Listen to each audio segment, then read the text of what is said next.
comme tous les samedis sur Facebook et comme tous les samedis sur Facebook, on parle du skate. Et aujourd'hui, on a toujours Thierry qui est avec nous. Bonjour Thierry. Et salut à tous.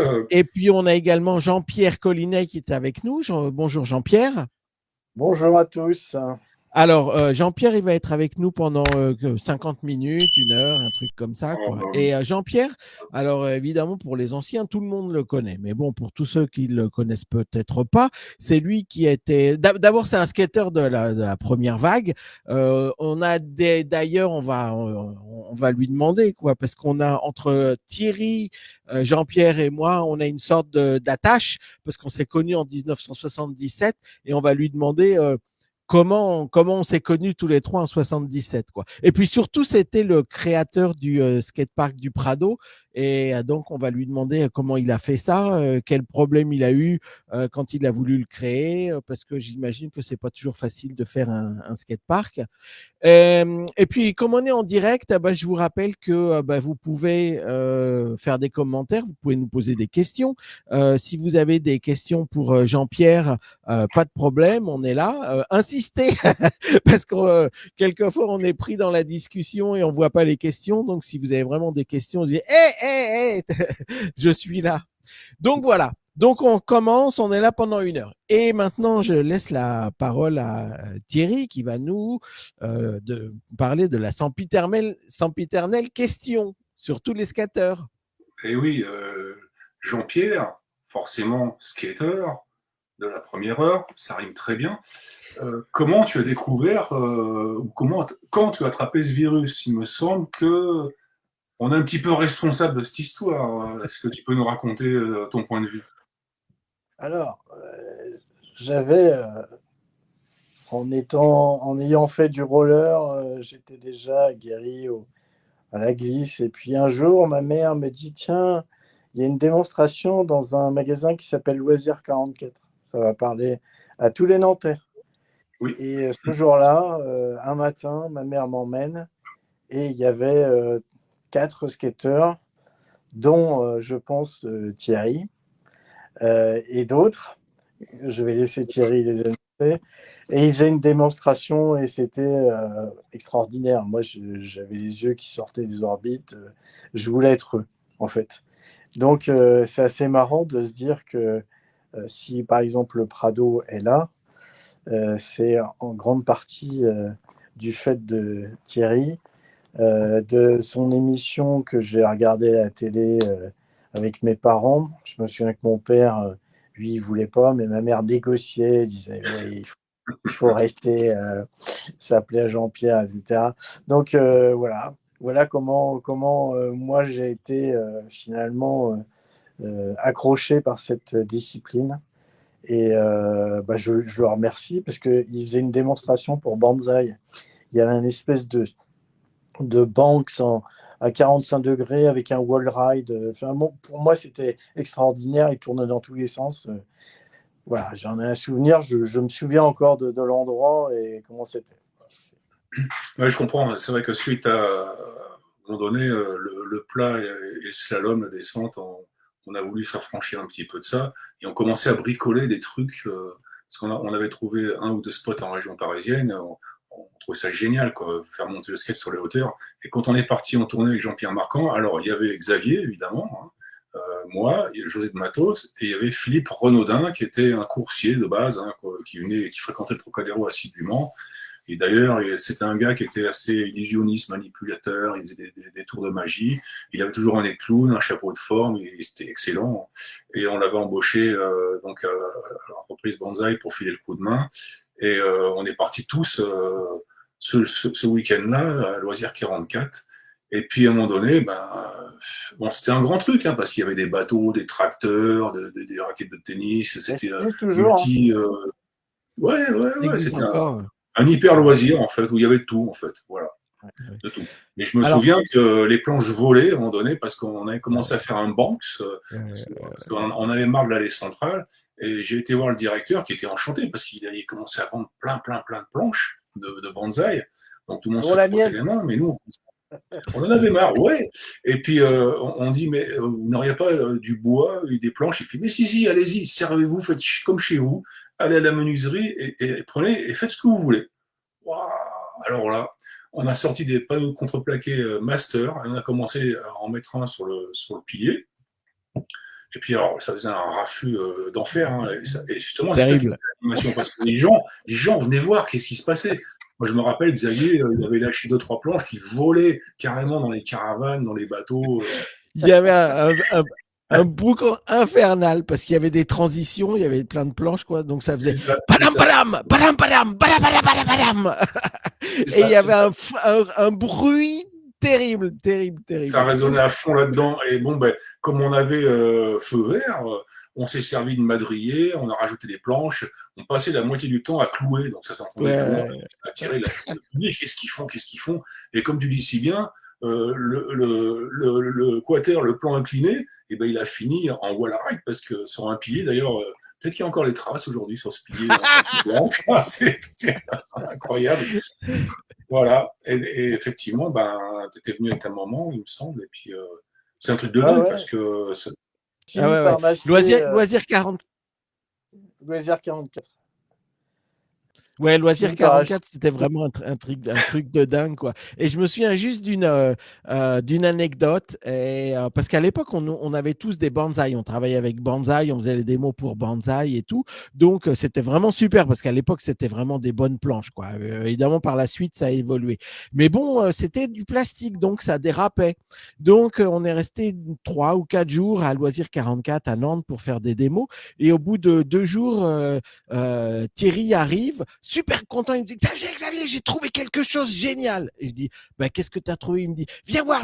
Et il m'a montré, il y avait avec des tracteurs. Donc il y avait des tracteurs et sur les marches qui montent pour le tracteur, il y avait du grip. Et il me dit regarde, c'est ça qu'il nous faut sur les planches de skate.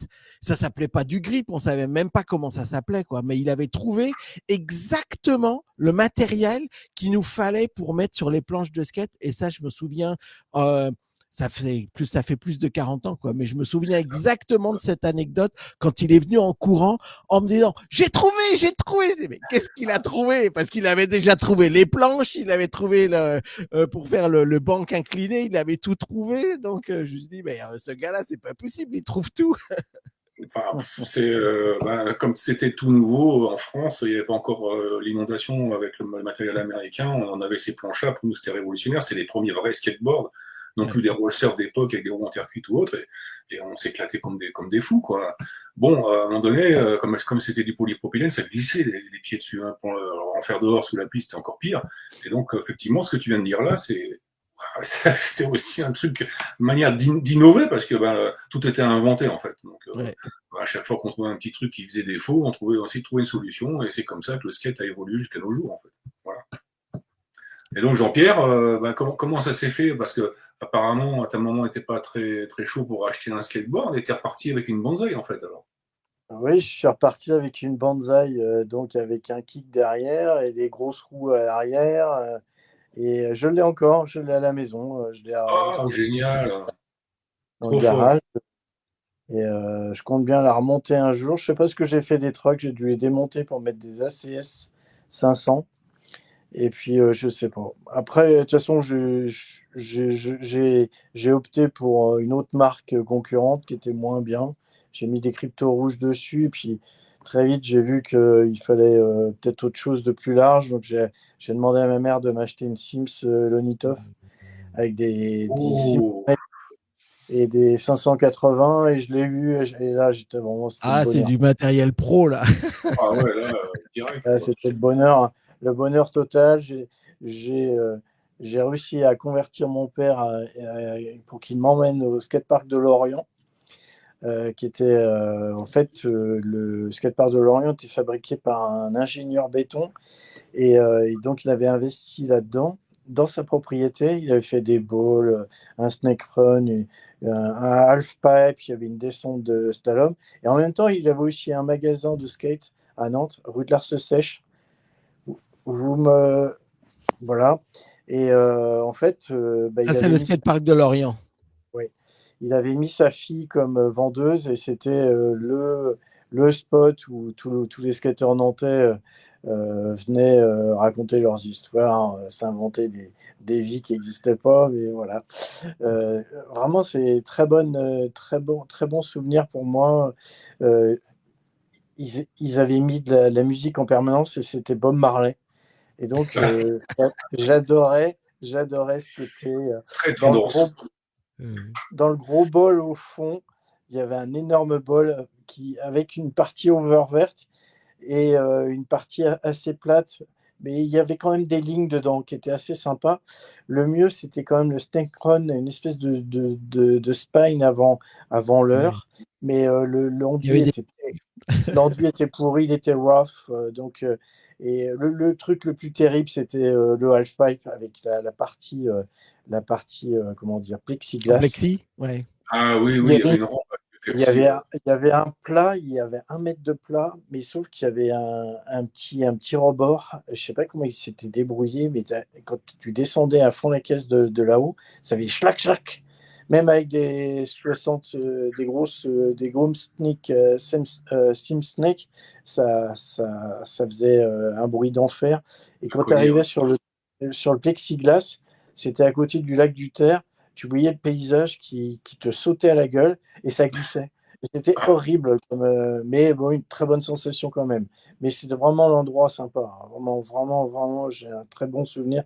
Et à chaque fois que j'y étais, super soleil, pour moi, c'était le paradis sur Terre. Voilà. Mais tu d'accord. sais, à l'époque, on a eu de la chance d'avoir ces skateparks. Moi, je me souviens qu'on skatait également à Saint-Jean-de-Luz, qui était vraiment pas un skatepark de très bonne qualité, mais on était super content de l'avoir, quoi. Parce que, évidemment, quand on était à Paris, on avait Béton Hurlant et la Villette, mais quand on allait ailleurs, il n'y avait pas grand-chose. Et le skatepark de Lorient, moi, je me souviens que le skaterun était. Enfin, moi, j'aimais pas trop le skaterun, mais moi, j'aimais bien le demi-tube avec les extrémités en plexi. Oui, Là, oui, c'était sympa, quoi. C'était assez sympa. D'ailleurs, tu avais fait l'inauguration, me semble-t-il, de Xavier avec Pascal Declercq. J'ai le souvenir de photos dans Skate France magazine. Oui, alors, je me souviens plus pourquoi on y avait été, mais c'était peut-être pour l'inauguration. Oui, c'est possible. Ouais, ouais, c'est possible. mais j'y suis retourné dans les années 90 avec mon copain Franck Pantier. Et il était jonché de ronces. Il y avait à moitié un arbre dans le bol du fond. On a essayé de dépatouiller tout ça, mais c'était trop de travail. Trop Ah, de c'est Il travail. étonnant. existe On a encore fait. le skatepark? Ah Ah ouais. oui, j'y suis retourné. Et là, j'y suis retourné, c'est il y a 2 ans, en 2022, avec j'ai un padawan qui s'appelle Pierre Garnier. Et on a fait la tournée des spots sur la Bretagne. J'ai été lui montrer. Et c'est devenu Ouais. une copropriété. C'est l'entrée de la copropriété. Tellement il y a de ronces, tu vois même plus skatepark, tu devines juste les plans inclinés Oh sur le là côté. là. Ah, Ouais. ils l'ont Et, laissé tel quel, la nature a pris ses droits, quoi. et le plexiglas est tombé. Il reste encore les armatures des extensions. Mais je pense que, tu vois, mais c'est une copropriété, c'est du privatif. Donc, mais Ah ouais, non, ça pourrait être réhabilité, hein. Ça ferait vraiment un bon spot. Parce que moi, je me souviens qu'il y avait quand même des belles lignes. Alors, le seul truc qui était un peu gênant, c'était les filets qu'ils avaient mis pour séparer Ouais. les espaces. Si on les coupe, il y a quand même des on se bonnes faire à faire. Ouais, il y a vraiment de beaux trucs à faire. Bon, après, il faut avoir un certain niveau, mais voilà. Je me souviens avoir vu des images de Bruno Rouland aussi qui allait Oui, oui, euh, oui. dedans. Mais autrement, c'est un beau spot qui était un peu concurrent à La Roche-sur-Yon. Je ne sais pas si vous avez connu Si, le si. skater, qui lui Je- avait vraiment un bon flow. C'est-à-dire que tu avais vraiment t'avais un ditch, tu avais un pool avec du coping et de la margelle. Vraiment, ces années-là, c'est vraiment. Puis ça s'est arrêté d'un coup. Septembre 79, tout s'est arrêté. Voilà, c'est ça. Ouais. Ouais, c'est vrai. Exactement. Ouais. Bon, voilà, après, Mais bon, c'est. toi, tu as continué. Je veux dire, moi, j'étais dans une bande à Nantes, on était tous des accros. Il y avait Hervé Berthou, il y avait Pascal Beltrami. Voilà, et donc on était tous des accros et on ne voulait pas surtout pas lâcher l'affaire. Donc on a continué. Alors moi j'avais un copain qui s'appelait aussi Cyril Cochelin qui était photographe, qui lui avait une tante qui habitait New York et donc on avait tous les magazines qui nous arrivaient comme Action Now, etc. Donc on conservait un peu comment tu vois, un peu le lien. Et c'est vrai que ça s'est arrêté du jour au lendemain, quoi. Je veux dire, moi, je me souviens, La chute a été très brutale, en fait. Autant oui, c'est vite arrivé, c'est parti vraiment en effervescence dans tous azimuts, que la chute a été vraiment très brutale. On le ressentait déjà fin 78, hein, ça commençait un petit peu à battre de l'aile, quoi. Mais bon, après, les raisons, l'effet mode déjà, qui était pour beaucoup, parce qu'on en parlait trop partout. Et puis la saturation des marchés, puisque tout était à inventer, tout était à créer, il y avait beaucoup de concurrence et ça a dû épuiser à un moment donné tout ça. Et puis il y a beaucoup qui se sont retrouvés sur les bras avec des stocks incroyables. Bon, ben, voilà, oui, puis moi je sais qu'on cherchait des sponsors et puis plus personne ne voulait mettre la main au porte-monnaie. Le skate pour eux c'était une mode, c'était fini, quoi. oui, mais on Alors, remonte aux Jean-Pierre, autres. raconte-nous comment tu es passé de Nantes à Marseille.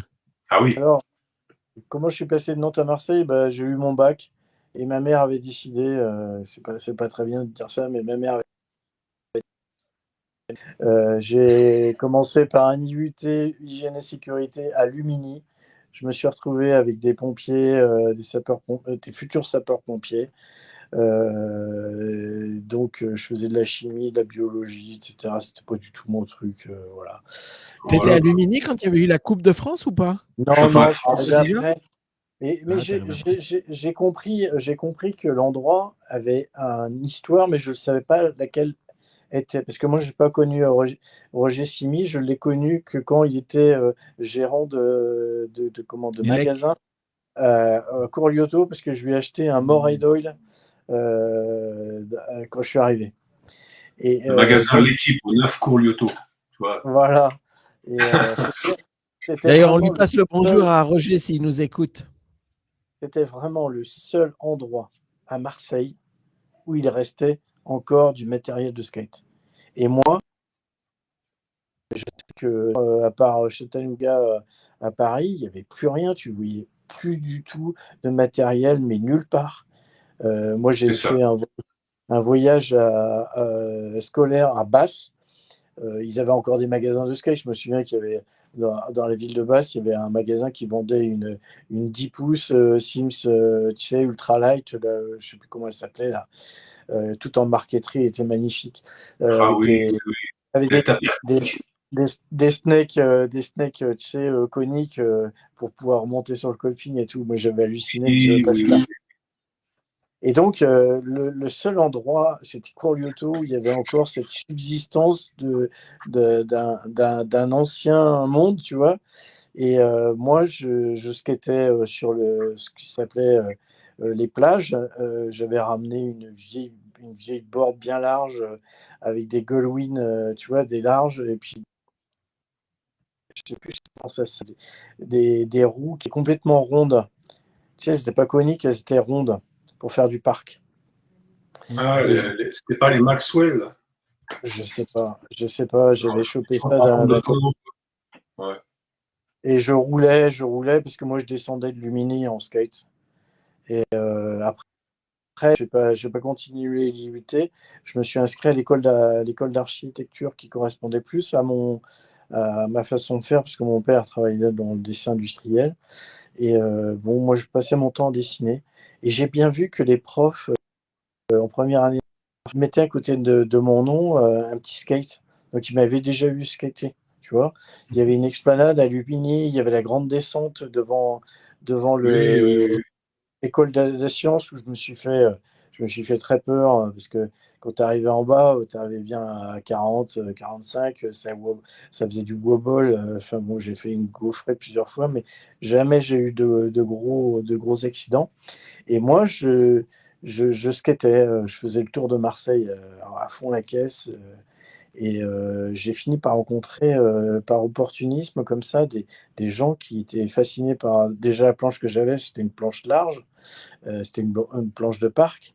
Et puis, il y a en même temps, de manière concomitante, il y a eu la fabrication des half-pipes sur l'endroit où va se créer le bol du Prado.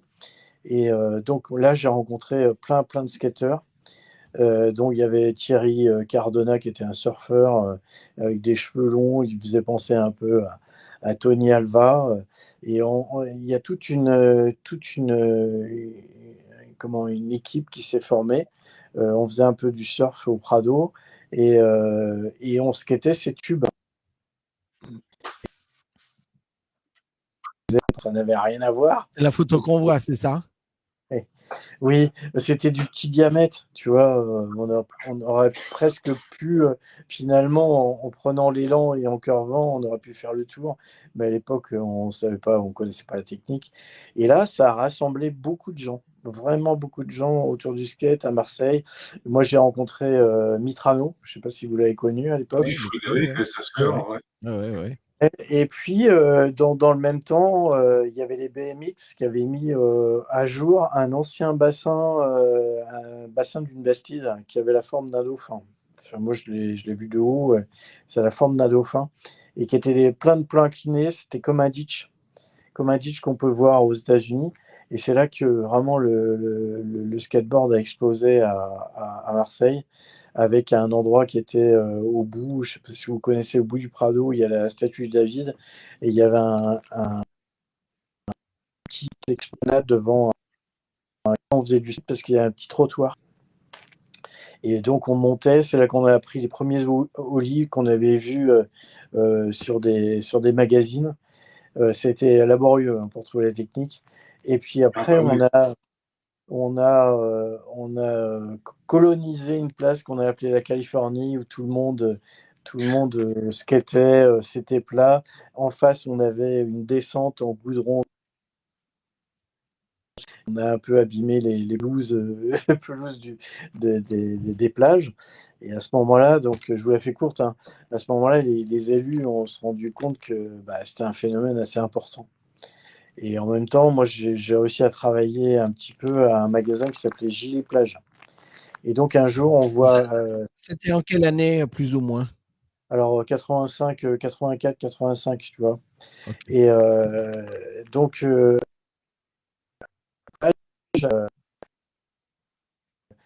boss du windsurf, celui qui faisait la pluie et le beau temps dans tout, il avait toutes les marques qu'il fallait. Moi, j'ai vu apparaître Oxbow, j'ai vu apparaître plein de marques particulières. On voit débarquer un mec qui avait des planches de skateboard, mais made in USA. J'ai vu à cette époque-là, le mec, il a sorti je me souviens de la couleur encore d'une Ozoi jaune. Et il travaillait pour Santa Cruz et était Sport à Lyon. Et donc, Oli, ouais. j'ai fait des pieds et des mains pour que Nano Dubout fasse une commande. Donc, il a fait un petit réassort, tu vois, et tout de suite, ça a marché. Alors, il faut savoir qu'aussi qu'au bout du Prado, ce magasin se trouvait là où il y avait un tabac. Donc, c'était un. Ils vendaient tous les quartiers riches de Marseille, s'arrêtaient là. Et donc, forcément, dans la vitrine, ces roues qui étaient des OG Wheels, tu vois, des roues qui avaient des couleurs affriolantes, ça fascinait les gens. Et puis en plus, nous, on skatait devant, donc c'était la mode de Gotcha, tu vois, des Maui, Ouais. toutes ces marques étaient. Et ça a matché tout de suite. Les gens sont venus acheter. Moi, j'étais plutôt un mec assez cool, donc je leur parlais de ma passion. Et vraiment, Nano Dubout, il a bien fait de faire cette commande et ça a fonctionné. Voilà. Est-ce que vous avez des Alors, cette questions? photo qu'on voit là, c'est où? Alors ça, c'est le ditch de la vieille chapelle qui a été un équipement qui a été fait en attendant qu'ils aient vraiment un vrai projet. Donc c'était un ditch marron fait en béton projeté, mais l'enduit était Raus. Ils l'ont peint.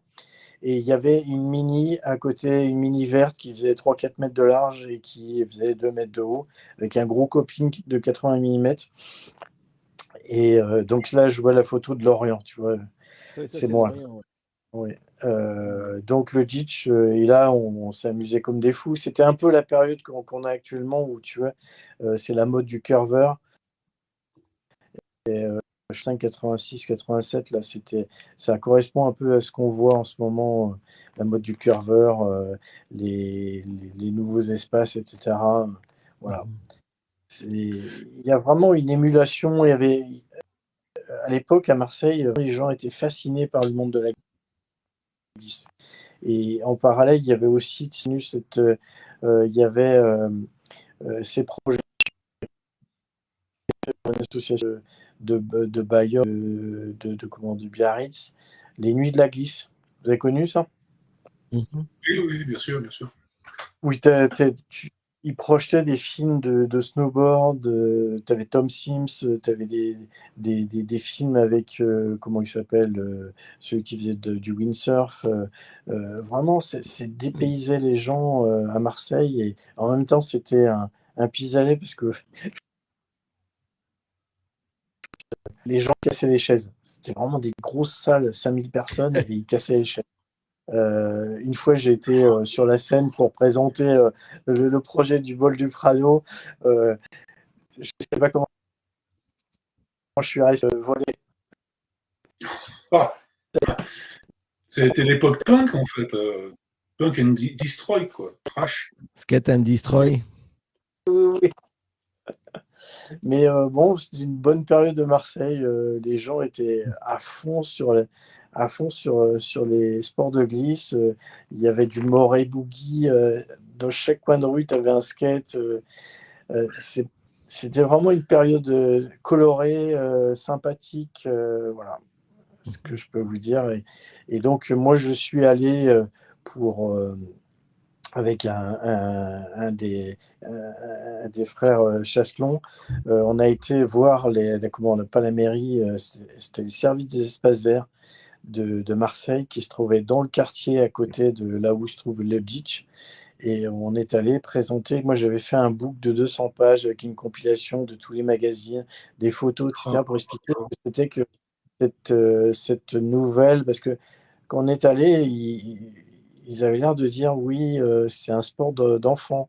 Et donc, j'avais fait un book pour essayer de leur expliquer que ce n'était pas un sport d'enfant. Et la chance qu'on a eue, c'est que la secrétaire du monsieur que j'ai rencontré, qui s'appelait Monsieur Bénéfice, c'était une ancienne championne de France, c'était la sœur de Mitrano, Ouais. qui travaillait aux espaces verts. Et je pense on peut la remercier, mais je pense elle a dû glisser le book que j'avais fait. Ah ouais, merci Christine. Voilà. Alors, l'image qu'on voit là, ça c'est le plan du Alors Prado, ça, c'est ça? c'est Monsieur Bénéfice qui m'a dit, voilà, on a un projet. Tu as fait le bol de Valmont qui a bien fonctionné. Oui. Je sais. D'ailleurs, est-ce que avant de parler du Prado, tu peux nous parler de Valmont, Alors son Valmont, histoire, etc. Tu vois? voilà, c'est Monsieur Bénéfice dont la secrétaire était Christine Mitrano, m'a reçu et 2 jours après, pris ma table à dessin. J'ai dessiné un bol, un keyhole et je lui ai donné. Je suis allé lui donner en lui disant est-ce que vous pourriez le faire réaliser? Et il l'a fait réaliser. Donc ça a permis à beaucoup de gens, BMX, skate, de pouvoir apprendre à dropper, de pouvoir apprendre à faire beaucoup de choses. L'entrée, c'était un channel de 2 mètres. Et en fait, quand tu arrivais, que tu avais de la vitesse, tu curvais. C'est Et celui-là? oui, c'est ça. Ah, Et, parfait. et quand tu arrivais, tu arrivais à fond. Et j'avais coupé tu vois, le channel d'entrée pour que quand tu arrivais, ça faisait comme un Banks et tu pouvais sauter. ça sautait immédiatement, la planche te collait au pied. Et Ah donc, oui, d'accord. Ok. on a passé des heures. Alors, bien sûr, il était mal fait, il était plein de poussière, il était mal fait. Il y avait un king dans la courbe, mais vraiment, on s'est amusé et on a appris à dropper, on a appris à plein de choses à cet endroit-là. Et je sais que le petit Vincent Matron, qui va faire les Jeux Olympiques, lui, il a appris tout petit, à 4-5 ans. J'ai vu des images sur un Red Bull TV là, récemment. Là. Il a commencé en descendant le channel là-dedans et en faisant ses premiers Ah là kicks. là. Voilà. Il Donc, avait quelle taille ce bol? il faisait, donc, tu avais 4 mètres de plat et tu avais une courbe de 2,50 m avec un léger partie verte, en verte. Et il y a beaucoup tu sais qu'il y a beaucoup comment, celle qui nous a tous, comment dire, fait rêver, c'est on a eu avec Fitzpatrick la tournée Powell qui est Ouais. venue. On a eu Caballero, McGill et deux autres dont je ne me souviens plus des noms. Et ils nous ont fait une démonstration. C'est là qu'on a vu nos premiers Smith Grind, nos premiers pivots Faki, et surtout McGill nous a sorti un Mac Twist. Et Oh ils là ont, là. Oh. ouais. Et comment ils nous ont aussi offert la chance de voir des transferts. Il faisait des transferts en Stealthfish du channel de 2 mètres. Et pour nous, voilà, c'était le truc extraordinaire. On n'avait jamais vu ça de notre vie, surtout un premier Mac Twist, quoi. Ah ouais. Donc, après, il y a beaucoup de tournées américaines qui sont passées par là. Valmont a été le lieu par exemple, on a Il y vu a Jeff Natas Kopas qui est venu aussi, non? Natascopa, je suis pas sûr. Moi, je l'ai pas vu. Je sais qu'Ozzy est venu, je l'ai pas vu. Mais surtout, j'ai vu Jeff Phillips, qui était un mec qui devait faire au moins 1,90 m. Et tu avais l'impression de ce bol que c'était une mini-rampe, que c'était facile, tu vois, alors qu'il était super dur. Donc, c'est là que j'ai appris beaucoup de choses à Valmont. J'ai regardé beaucoup les skateurs. C'est là que j'ai compris qu'il fallait pas être élitiste, qu'il fallait quelque chose que ce soit consensuel, qui soit accessible à tout le monde. Donc, vraiment, ce bol, il a participé à ma connaissance et à mon tu vois, l'empirisme de ce qu'il fallait faire, de ce qu'il fallait pas faire. Toutes les erreurs, ben, elles étaient faites à Valmont et j'ai appris beaucoup. C'est vraiment une très très bonne expérience. En même temps, c'était pas une très bonne réussite parce il était mauvais ce bol. Je te dis, il y avait du kink. Au début, il n'y avait pas de coping. J'avais prévu de la margelle, mais ils l'ont pas fait. Et l'enduit n'était pas bon. J'ai appris beaucoup de choses. Vraiment, vraiment beaucoup de choses qui m'ont permis de mettre en valeur dans le Mhm. projet Prado. Et en même temps, en parallèle, j'avais fait aussi un petit équipement qui s'appelait la verrerie, qui était une micro-rampe qui était copiée de partout. C'était un enchaînement de 3 micro-rampes avec un spine. Et tout ça, ça a participé à l'élaboration de toute une technologie, toute une façon de dessiner. Et en même temps, j'ai demandé pour réaliser mon diplôme sur skatepark. Et donc, j'ai donc fait en parallèle et mon diplôme sur l'élaboration des skateparks. Ouais, d'accord, c'était Et un vrai après, ça s'est laboratoire, arrêté. tout ça. Mhm. Pardon? Ça a été un vrai laboratoire, tout ça, avant de te Oui, lancer dans le Prado. c'est un excellent laboratoire. Alors, ce que vous voyez là sur la gauche, c'est la perspective que j'ai réalisée pour la mairie de Marseille, qui était une mise en situation sur les collines de la Vieille Chapelle. Et c'est relativement assez fidèle à ce qui sera réalisé. Alors, Voilà. ce qui est incroyable, c'est que le parc a été fait en 91, c'est ça, et il existe Ouais. encore. Oui, il existe C'est encore, mais incroyable. il a été refait à mon grand désarroi. Il a été refait, c'est-à-dire qu'ils se sont servis de la coque et ils ont refait, ils ont changé les courbes, ils ont changé beaucoup de choses, ils ont changé le bump au fond du combi pool. Ils ont changé beaucoup de choses. À un moment, je me suis opposé à la mise en place aussi de margelles béton. J'adore ce qu'étaient les margelles béton Ah oui, en poudre, mais il y avait une erreur magistrale. Tu peux pas, dans une ville qui fait 800, 1 million d'habitants, mettre de la margelle béton. Il n'y a pas d'entretien, tu vois, il n'y a pas de suivi. Il suffit que les gens mettent de la wax avec la chaleur qu'il fait. Parfois, il fait 50 degrés. Le béton,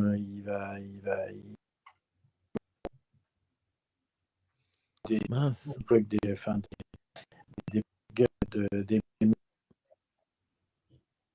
rails. Je me suis opposé au fait qu'il y ait pas que je n'ai pas accepté de la mise en place des margelles béton. Après, moi, je pense que la pérennité d'un lieu consensuel comme le bol du Prado, il faut que ce soit accessible à tous. C'est pas un truc élitiste. Tu peux venir avec ton skate, tu vas commencer dans la descente tranquillement. Tu n'as pas besoin d'avoir un super niveau. Tu peux juste curver, euh, contrairement à des skateparks que je vois, etc., où tout de suite, tu as un niveau extrêmement élevé. Et quand Oui. tu as un certain âge, tu ne peux plus te permettre de ça. Il ne faut pas te mettre en danger pour rien. Voilà, donc moi, ma conception des skateparks, et je l'ai toujours fait, surtout dans le Prado, je voulais quelque chose de consensuel, multidisciplinaire, en même temps un lieu de vie, un lieu de loisirs, de rencontres, etc. Et je trouve que ça marche plutôt bien, parce que la plantation comme ça, je sais que quand tu avais Jack Phelps de Thrasher, il aimait bien cet endroit. Pourquoi? Parce que Oui. ça correspondait à un endroit gratuit, tu vois, c'était pas confiné au fin fond d'une banlieue, dans un hangar, tu étais à l'air libre, tu voyais du monde, tu as envie de skater, tu oui, skates, oui. tu as envie de Et là, regarder, c'est un tu peu le Venise français, quoi. Oui. voilà. Et je sais Moi, que j'ai une question sur la sécurité parce que je continue à faire du skate et on a un ouais, problème, nous, ici aux États-Unis, avec les trottinettes et les oui, petits jeunes qui font de la trottinette et qui n'ont aucune idée des vitesses qu'on peut avoir en skate. Donc, je ne oui. connais pas le skatepark du Prado, malheureusement, mais est-ce qu'il y a ce problème-là également en France et Le, au Oh Prado? oui, le partout. problème a été réglé tout de suite. Le droit français, Vas-y, raconte. Le droit français, bah, c'est la première question qu'on m'a posée lors de l'élaboration. Et j'avais un peu étudié. Et en fait, en France, c'est à celui qui est endommagé de prouver qu'il y a eu une faute. Tu vois, c'est un peu comme, je ne sais pas si vous connaissez la loi d'Inter en véhicule, quand vous heurtez quelqu'un, c'est le véhicule qui est responsable. En France, quand tu as un incident comme ça, il y a très peu de procès en fait. Donc en fait, c'est la personne qui est responsable. Elle rentre dans un lieu, elle est responsable de ce qu'elle va faire. Ouais. Après, si tu as des gamins, et je vois bien, je vais faire une critique, j'aime pas trop faire ça, mais c'est la génération millénium. Ils ont des enfants et ils ont l'impression que les skateparks, c'est des garderies Ouais, pour c'est ça. enfants à l'air libre. Et C'est c'est ça. très dangereux parce qu'en fait, eux, ils ont la conception que un adulte, passé 18 ans, il n'aurait pas le droit d'utiliser un skatepark. Un skatepark, ce n'est pas une garderie. Une Ouais. garderie, ça peut être un endroit avec du sable,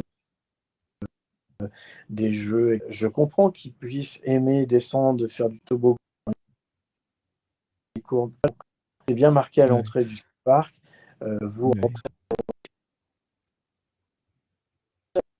euh, attention, d'un lieu multiculturel, multidiscipline. Il faut quand même que les c'est une question générale. Bah, peut-être que la prochaine ne sera pas comme ça. Les enfants, bah, ils n'ont pas la notion de la vitesse. Effectivement, quand tu arrives à 18, 19 km/h, eh ben, un type de 80 kilos, quand il rentre dans un petit enfant de 4 ans, eh ben, ça fait mal. Hein. Donc, Ouais, moi, ça m'est arrivé 2 fois, c'est pour ça que je te pose la Ouais, ouais, question. ouais. J'étais dans un grand bowl et il y avait des tas de trottinettes partout, partout. Et j'étais en train tu vois, de skater, oui, quoi. Et tout tout à coup, il y en a un qui s'est jeté dans le bol et je l'ai percuté à toute vitesse, quoi. Mais bon, nous, on sait qu'on peut pas modifier le parcours, quoi. Quand on va par là, on va par là, quoi, parce qu'on va très, très vite. Et Une question de... exactement ce que tu dis, quoi, que tu vois 80 kilos contre un petit gosse qui fait 20 kilos. Donc, l'avantage, c'est que moi, je l'ai attrapé comme ça, mais moi, je me suis fait vraiment très, très mal. Et le petit gosse, il a rien eu du tout parce que je l'ai vraiment attrapé et je l'ai protégé, quoi, tu vois.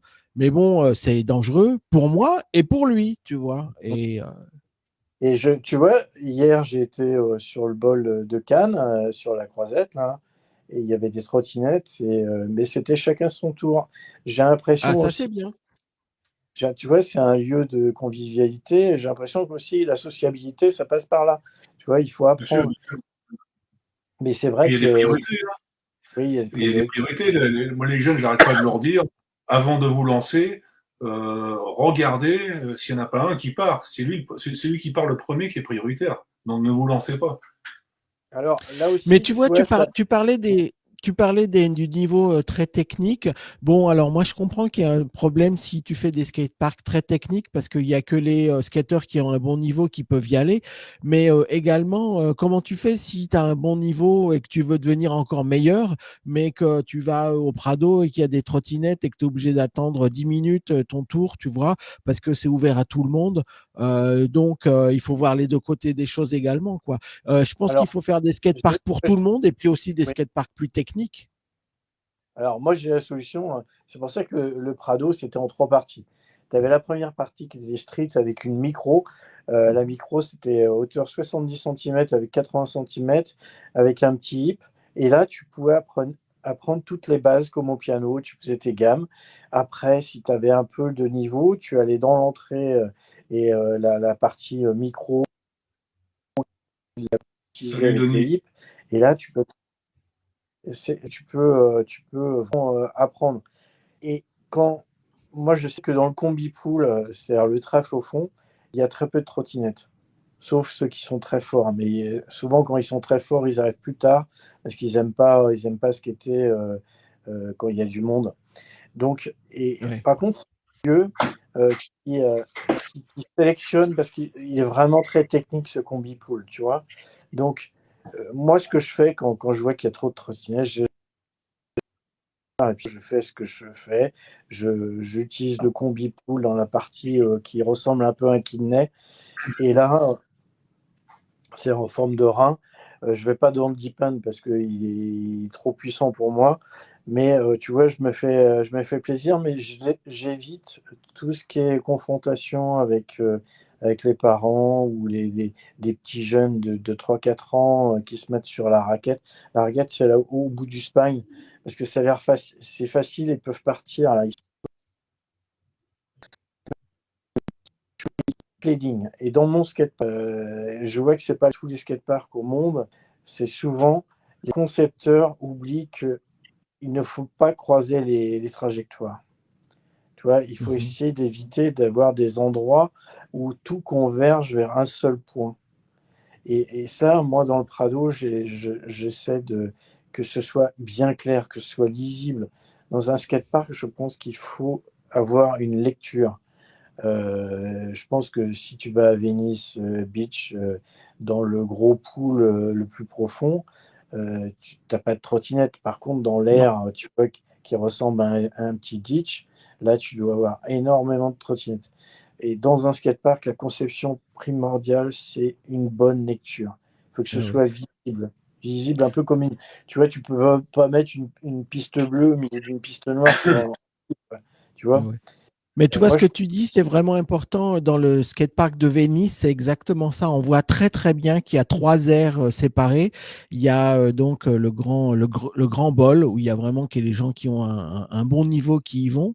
Il y a un snake run où là, il y a presque tout le monde qui y va. Et puis, il y a une aire de freestyle qui est ça représente à peu près la moitié du skatepark. Et moi, ce que je vois, c'est que il y a quelques années, donc maintenant, il y a plus quand même de streeters qui vont dans les bols et tout. Mais à l'époque, il y avait les gens qui faisaient du street qui étaient dans l'air de street et les gens qui faisaient du skate run et du ball qui étaient dans l'air du ball et ça se croisait pas. Donc, c'est vraiment ce que tu dis, quoi. C'est un seul skate park mais il y a trois emplacements qui sont pas délimités, mais on voit très très bien que les styles, les gens, les skateurs, les âges, tout ça, c'est différent, quoi. Il y a trois groupes différents de skateurs dans ce skatepark, quoi. Ouais, c'est vrai. Et tu Quand ils vois, sont bien conçus, les skates, c'est ça. Hein. et tu vois, Il faut que... quand tu joues trop la carte de l'élitisme, en fait, les gens qui veulent commencer, ils sont dégoûtés. C'est beau à voir, tu auras des spectateurs, mais c'est pas pour autant que tu vas gagner. Donc, il faut aussi des endroits où tu puisses, par exemple, le jour où tu te fais mal, tu veux reprendre à skater, je sais pas, tu as une Ouais. entorse du genou ou tu veux de la cheville, tu veux reprendre à skater, tu repars de zéro. Et donc, il y a beaucoup de skateparks où c'est impossible. Tu peux pas reprendre de zéro. Donc, moi, je suis plutôt du genre, moi, j'ai fait un petit skatepark qui se trouve à la Farled, qui est 90 cm de haut, où tu peux recommencer à zéro, tu vois, tu peux reprendre tes bases, tu peux reprendre tes marques, et tu te mettras pas en danger. Si tu veux pas utiliser le coping, tu peux juste rester dessous. Et ben au Prado, c'est possible. Tu peux commencer à zéro. Tu as une entrée douce qui est un peu, comment dire, qui va directement sur la droite et tu es enchaîné comme un snake run. Ouais. Et après, tu peux passer dans le combi pool, mais là, tu auras une espèce de barrière, une frontière, parce que tu vas voir que il faut que tu regardes au-delà de. Ouais. Ouais. Mais tu vois, les skateparks très Et techniques, tu vois que les skateparks très techniques, c'est dans les années 70 quand le skate s'est cassé la gueule dans le monde entier, quoi. Moi, je me souviens avoir lu des articles où ils expliquaient que bah, le problème, c'est que tous les magazines de skate comme Skateboarder, etc., ils montraient des images de skateurs qui faisaient des trucs incroyables à Del Mar ou à Marina del Rey, mais personne dans le monde entier n'avait des skateparks comme ça, quoi. Même pas aux États-Unis, quoi. Donc, tu voyais des choses dans les magazines. Et toi, quand tu faisais du skate, tu n'avais même pas de skatepark. Donc, il y avait vraiment une différence énorme entre ce que tu voyais dans les magazines et ce que toi, tu pouvais faire comme skate. Donc, ça a été une des choses également qui a fait que le skate s'est arrêté parce qu'il y avait vraiment, on se rendait compte que ben, le skatepark en Californie, ça n'avait rien à voir avec le skate que tout le monde pratiquait, quoi. c'est un peu ce qui se passe en ce moment. Tu vois, moi, je discute avec des. Là, en ce moment, bon, il y a eu les stocks se sont vendus. Et en ce moment, tu vois, l'élite, par exemple, je vois aux Jeux Olympiques, là, c'est vraiment un bol qui est magnifique, qui est fait par California Skate Park, qui maîtrise parfaitement leur sujet. Mais est-ce que c'est bon de faire des skateparks qui sont uniquement pour l'élite, pour des gens qui pratiquent tous les jours des énormes trucs que personne. C'est un saut d'obstacle en fait. Et je pense que le skate, c'est pas ça, c'est plutôt l'esprit je prends plaisir, je descends une piste de ski, je me fais plaisir sur une bleue, une rouge, mais je vais pas descendre tous les jours une piste noire. Donc c'est comme d'aller au fin fond de Tahiti, surfer une énorme vague dangereuse. Oui, ça va donner des champions, ça va faire rêver, mais c'est pas pour autant ce qui va correspondre à ce que les gens veulent. C'est se faire plaisir en ce moment d'un vieux concept qui est le pump track qu'on voit exploser en France. Alors, aux Aux États-Unis, c'était États-Unis luxe. aussi. Mhm. Oui, mais c'est quand même aux États-Unis qu'il y a né ce concept. Moi, je me souviens que j'avais demandé à mon père de me faire ça. Et tu vois, j'étais en 78, 79. Donc, le concept, moi, je le connais et je le maîtrise.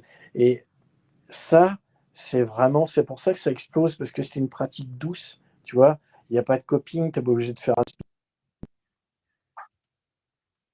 des figures. Les gens peuvent se faire plaisir. Et c'est vraiment une pratique aux antipodes de ce que les gens aiment voir en photo ou en vidéo, mais c'est vraiment une pratique consensuelle.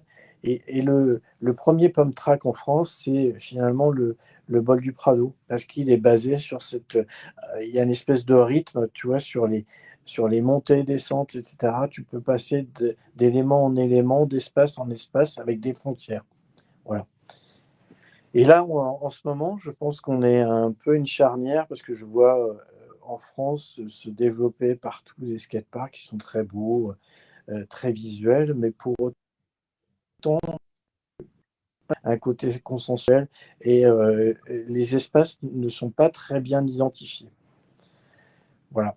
C'est peut-être pour ça qu'on a ce problème qui n'est pas un problème en soi, puisque c'est une occupation d'espace réalisée, les Après, trottinettes, voilà, etc. quoi. avec les mixités, les différentes générations, bon, c'est vrai que les parents aussi, ils ont la facilité. Chacun a son interprétation. Moi, tu vois, quand je roulais au skatepark de La Roche-sur-Yon, j'avais une lecture qui est différente. J'ai vu plein de générations passer, une lecture complètement différente. Rouler et puis me prendre ce qu'on appelait le vampire, c'était un demi-bol qui t'éjectait avec Oui, oui, oui. dans le half-pipe. Mais eux, ils n'avaient pas du tout cette lecture. Chacun a son interprétation. Et ce que j'ai essayé de faire dans le Prado, c'est d'avoir effectivement un truc un peu intemporel. Tu vois, je me constitue un peu comme un passeur. Moi, je ne suis pas le détenteur de toutes les pratiques, mais j'ai vécu à l'époque de 69 où tout s'est arrêté. J'aimais ce sport et j'ai voulu le perpétrer à travers les âges. Voilà. Je pense que de cette période actuelle, il y aura beaucoup de skateparks qui vont peut-être laisser à l'abandon, mais au moins on aura laissé une empreinte à un moment. Peut-être que des petits-enfants, ils arrivent, ils disent qu'est-ce que c'est que ce truc, est-ce que je peux besoin de découvrir aussi. Un skatepark, c'est pas qu'un univers de roulettes, c'est aussi un univers de rencontres. Découvrir ce qu'on disait tout à l'heure, qu'il y a des règles, il y a des façons d'utiliser, il y a une lecture de la courbe, il y a une lecture des priorités, plein de choses. C'est un peu comme en surf, hein. Tu peux pas arriver sur un spot et dire bah moi je suis là et je fais ce que je veux. Non, il faut apprendre des choses. Comme un rond-point en circulation urbaine. Voilà. Ouais, Bon, ouais. je parle Mais de tu trop. sais, ce qui se passe en surf, c'est un petit peu la même chose que ce qui se passe en skate. C'est-à-dire qu'il y a 10, 20, 30 ans, on connaissait les règles et on savait que bah, celui qui partait le plus près du pic, c'est lui qui avait la priorité et puis personne d'autre ne partait, quoi. Et maintenant, moi, je fais plus de surf du tout, hein, parce que je m'aperçois qu'il y a 200 gonzes dans l'eau et tout le monde part en même temps. Et alors déjà, tu peux pas surfer et ensuite, c'est extrêmement dangereux parce que quand tu as 10 personnes sur la même vague, tu vois, et heureusement ou malheureusement, mais moi, à chaque fois que je vais dans les skateparks ici en Californie, il y a quand même 80-90% des skateurs qui comprennent les règles. Ceux qui ne comprennent pas les règles, c'est les petits en trottinette, quoi, parce que soit ils sont trop jeunes, soit effectivement, ils ne comprennent pas les vitesses qu'on peut avoir dans les bols. Mais il y a certains skateparks où il y a un gardien à l'entrée. Et donc, tu peux pas rentrer si tu n'as pas les protections totales, le casque, tu sais, les genouillères, coudières, etc. Donc, ça aide un peu dans la mesure où bah, c'est pas une garderie, tu vois.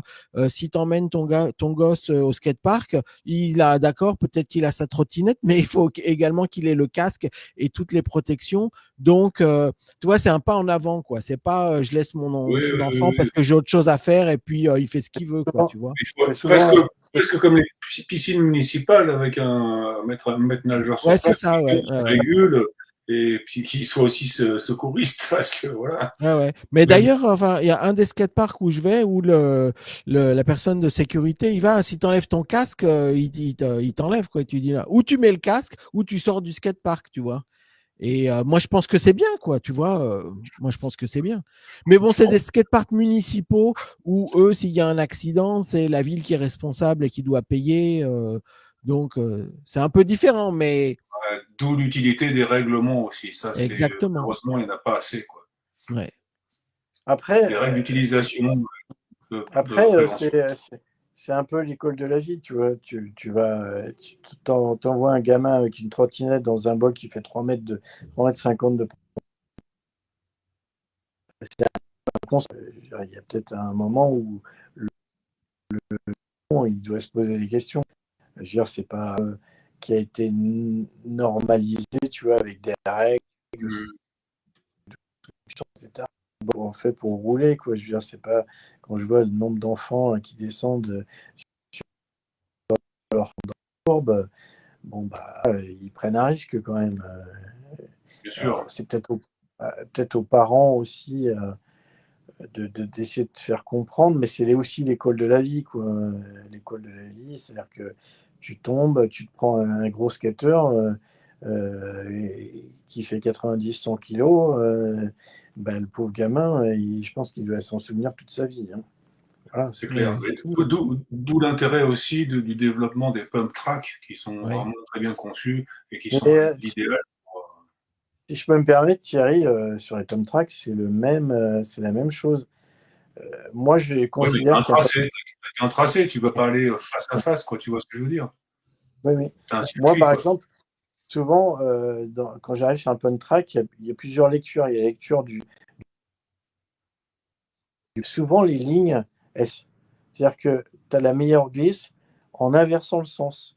Donc, parfois, tu vois, le concepteur, il peut s'être trompé parce que c'est un Ah, dessinateur, voilà. au fond de tu vois, de son agence. Il croit qu'il y a un sens. Et en fait, comme l'entreprise de TP a mis une pente, un pourcentage de 3-4% pour l'écoulement de l'eau, il va inverser le sens prioritaire et D'accord. Ouais. le fil de l'eau, tu vois, c'est un peu.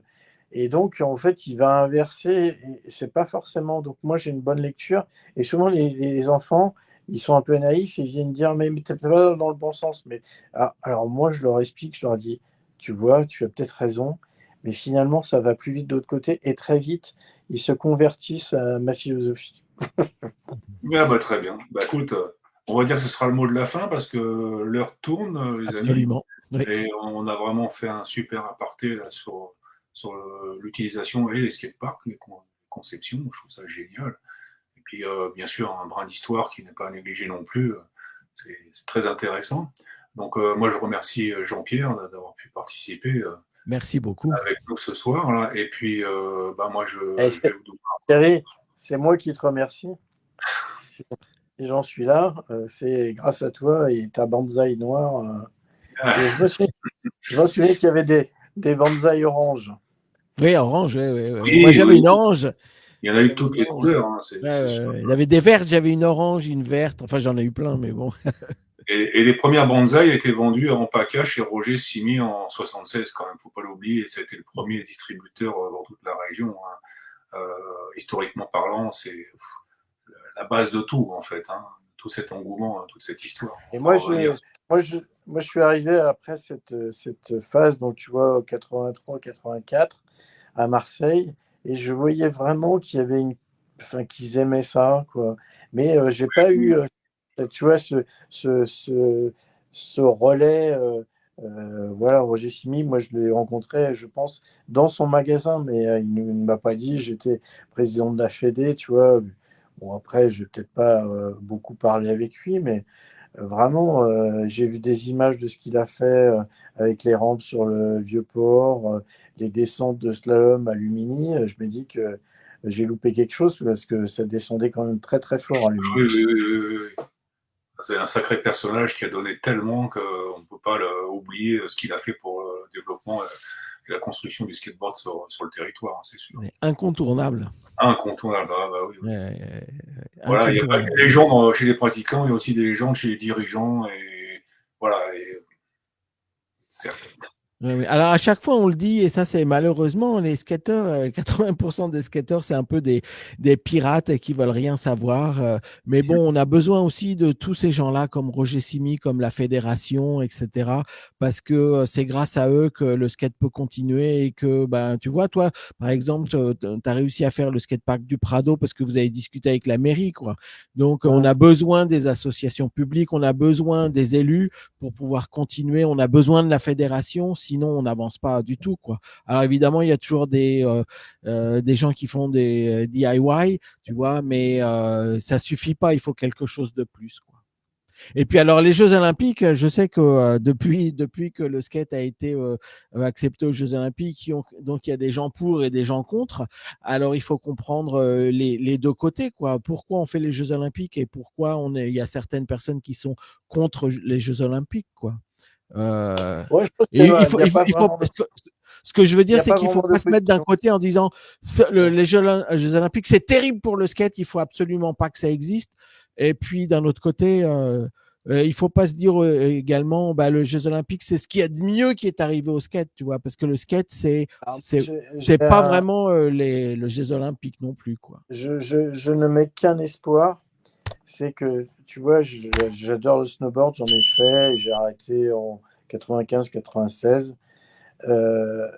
Mais quand je regarde le snowboard à la télévision, surtout les Jeux Olympiques, je trouve ça ennuyeux au possible. Les mecs, ils ont beau faire 12 mètres de haut, des rotations dans tous les sens, ça me fatigue. Je trouve qu'il n'y a pas ce côté rythmé, il manque quelque chose. Alors après, c'est la critique que je fais là, qui est un peu facile, mais je trouve ils auraient dû faire quelque chose de moins ennuyeux et j'ose espérer, je prie pour que le skateboard ne rentre pas dans cette figure un peu, comment dire, élitiste au maximum, parce que je regarde la façon dont se conçoit les bols depuis les premières épreuves, ça devient quand même un jeu d'obstacles. 45 secondes dans ces espèces de trous énormes, c'est impressionnant, mais j'ai peur qu'il faudra revenir à des choses plus simples. Il y a des architectes qui disaient less is more. Je pense qu'il faut l'appliquer et revenir à des choses. Moi, je suis plus pour le flow park où on puisse voir finalement le style du mec, tu vois, prendre du plaisir à regarder et pas forcément à évaluer la difficulté de la figure. C'est beau, il y a effectivement, et je crois que c'est Xavier qui disait tout à l'heure qu'effectivement, dans les magazines, à un moment, il disait que, bah oui, Adelmar, etc., ils ont des très belles figures, mais pour autant, est-ce que ça parle aux gens? Quand tu fais un 720 en rampe, est-ce que ça parle aux gens? Oui, ils le voient tourner, mais est-ce que ça parle aux gens? Est-ce que c'est pas plutôt la trajectoire qui leur parle, le fait qu'ils se disent, ah, ça a l'air simple, et je vais faire ça. Je pense que c'est ça qui manque un peu. Après, ça fait que 2 fois que le skateboard est aux Jeux Olympiques, mais peut-être qu'il faut trouver une modélisation, un rythme qui permette aux gens de s'identifier au personnage et à l'athlète qui est en train de. Vincent Matron le fait très bien, mais il a ce côté oh, ça a l'air facile. Et on voit, on voit que les gens ont du mal à identifier la difficulté et de faire des gros skateparks très très profonds. Je ne sais pas si c'est la solution. Après, c'est une question en suspens, hein. Moi, je n'ai pas j'ai pas les réponses, mais je préfère regarder une belle ligne sur une vague en surf que d'avoir un mec qui me fait des trucs super techniques, des 3-6, des ollies flips. Oui, d'accord, mais est-ce que c'est ça vraiment se faire plaisir? Oui, quand tu as un très très bon niveau. Mais quand tu es un kidam qui fait une fois par an du skateboard ou du surf, je pense qu'il faut des équipements qui soient à la mesure du niveau moyen des gens. Voilà. Ok. Ok, bah super. Ben, merci beaucoup, Jean-Pierre. De rien. Passe de bonnes vacances, voilà. Merci, messieurs. Et puis voilà, c'était un plaisir. Et puis, bah, écoute, on est là, nous sommes tous là. Et puis, s'il y a quoi que ce soit, Je tu sais. tiens à m'excuser auprès de Xavier de l'avoir réveillé à 5 heures du matin. Ah C'est oui, oui, vraiment. oui, oui, oui. Oh, mais tu m'as pas réveillé, je suis en train de dormir. Oui, parce qu'il m'a envoyé des tas de messages sur Facebook en me disant D'accord, est-ce oui, qu'on oui, peut parler? Et j'arrive à 8h du matin et je me dis, oh là là, il m'a appelé Ah, 5 fois dans la nuit. Mais bon, t'inquiète pas, il n'y a pas de problème. Oui. Mais c'est ce que j'expliquais parce que moi, je suis aux États-Unis et vous êtes en France. Mais bon, donc c'est le seul moment réellement où on peut tous les deux, enfin là, entre la France et les États-Unis, faire quelque chose parce que soit je dors, soit vous dormez. c'est ça, c'est ça. Eh ben, écoute, Ok, merci. à bientôt, Jean-Pierre. Merci à tout le monde. ciao. Et à très bientôt. Nous, on se retrouve samedi prochain. Au Entendu. revoir.